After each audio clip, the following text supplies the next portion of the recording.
देश के अधिकांश हिस्सों में गर्मी का कहर शुरू हो चुका है। हालांकि पश्चिमी विक्षोभ के कारण उत्तर में पहाड़ी इलाकों में रुक रुक कर बारिश और बर्फबारी का सिलसिला बना हुआ है। इसके चलते राष्ट्रीय राजधानी दिल्ली समेत पूरे एनसीआर में मौसम एक बार फिर करवट लेने जा रहा है। सोमवार की सुबह दिल्ली एनसीआर के अधिकांश हिस्सों में अंधेरा छा गया।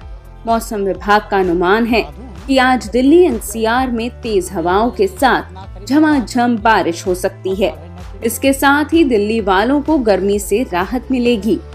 वहीं बता दें, मौसम के करवट लेने से इस पूरे सप्ताह लोगों को गर्मी से राहत मिलेगी।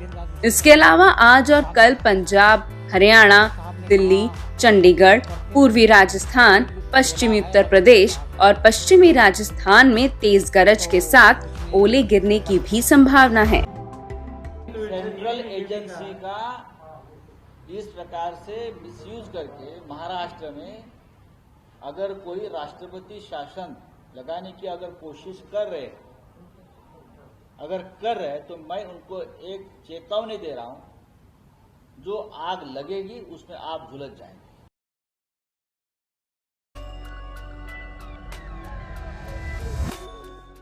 देश में एक तरफ लोग होली के त्योहार का बेसब्री से इंतजार कर रहे हैं, तो दूसरी तरफ कोरोना वायरस संक्रमण तेजी से बढ़ रहा है।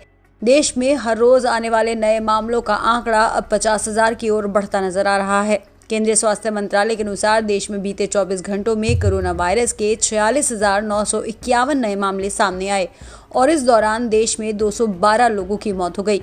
देश में इस समय कोविड-19 के सक्रिय मामले 3 लाख के पार पहुंच चुके हैं। केंद्रीय स्वास्थ्य मंत्रालय के अनुसार भारत में अब तक 1,16,46,081 मामले सामने आ चुके हैं। इनमें से 1,11,51,468 लोग कोविड-19 से ठीक हो गए हैं। भारत में एक्टिव केसेस लगातार बढ़ रहे हैं और एक्टिव केस का आंकड़ा अब 3,34,646 पहुंच चुका है। भारत में कोरोना वायरस से अब तक 1,59,967 लोगों की मौत हो चुकी है। कोरोना वायरस के नए मामलों पर नजर डालें तो 80% से ज्यादा नए मामले कुछ ही राज्यों से बाहर आ रहे हैं। ये 6 राज्य हैं जो चिंता का कारण बने हुए हैं। आपको बता दें कि 93.14% नए मामले इन्हीं 6 राज्यों से पाए गए हैं। बीते 24 घंटों में महाराष्ट्र में 27,000 से अधिक, पंजाब में 2,000 से अधिक, केरल में 2,000 से अधिक, कर्नाटक, गुजरात और मध्य प्रदेश में 1,000 से अधिक नए मामले सामने आए। बीते 6 राज्यों में 86.8% मौतें महाराष्ट्र, पंजाब, केरल, छत्तीसगढ़ और तमिलनाडु से हैं। देश के कई राज्यों में कोरोना संबंधी पाबंदियां फिर से लगाई गई हैं। कई राज्यों में लॉकडाउन लगाया गया है और कई राज्यों में नाइट कर्फ्यू लगाया गया है। पंजाब, महाराष्ट्र, मध्य प्रदेश, गुजरात के बाद अब देश के एक और राज्य में नाइट कर्फ्यू लगाया गया है। इसका नाम राजस्थान है, जहां पर बढ़ते कोरोना संक्रमण को देखते हुए 8 शहरों में नाइट कर्फ्यू लगाया गया। गौरतलब है कि उज्ज्वला योजना जैसी स्कीम से देश के 8 करोड़ से ज्यादा गरीब परिवारों के घर कुकिंग गैस तो पहुंची है, साथ ही इससे एलपीजी से जुड़ा इंफ्रास्ट्रक्चर भी देश में मजबूत हुआ है।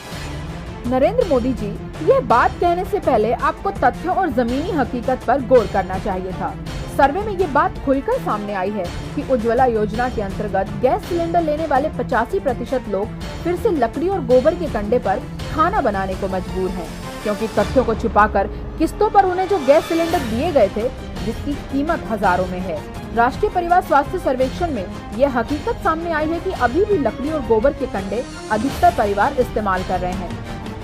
देश के 5 राज्यों में अभी भी 55% परिवारों के पास स्वच्छ ईंधन की उपलब्धता नहीं है।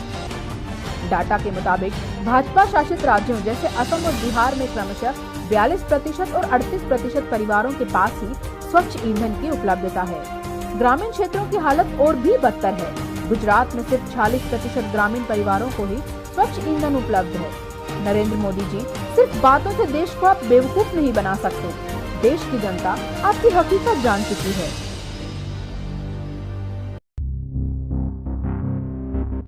सामान्य जन और देश की आर्थिक दशा सुचारू रूप से चले, आम जनता को रोजमर्रा की चीजों के लिए न तो परेशान होना पड़े और न ही ज्यादा रकम खर्च करनी पड़े, देश का विकास भी द्रुत गति से चलता रहे, तो इसका मतलब है कि देश की अर्थव्यवस्था ठीक चल रही है, महंगाई काबू में है। लेकिन भाजपा ने अर्थ का तो अनर्थ कर दिया और व्यवस्था को ध्वस्त कर दिया। तभी तो जीडीपी गिरते गिरते -24 तक पहुंच ली और रुपए की तो आजकल खैर खबर ही नहीं है।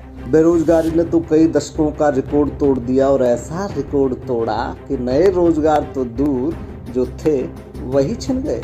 गैस सिलेंडर की कीमतें मानो कह रही हैं कि गैस से जलने वाले चूल्हे से ज्यादा गर्मी तो मुझ में है। रसोई की ये दुर्दशा सिर्फ गैस सिलेंडर की बेलगाम कीमतों तक ही सीमित नहीं है, बल्कि दाल से लेकर टमाटर और आलू से लेकर प्याज तक भूख मिटाने वाली हर वस्तु की कीमतें आसमान छू रही है। आम आदमी की थाली में 2 वक्त की दाल रोटी तो दूर, न दाल है और न ही रोटी।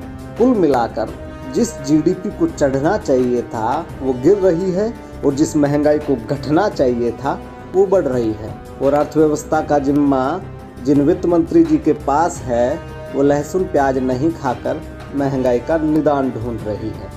बाकी सब तो ठीक है। जय हिंद।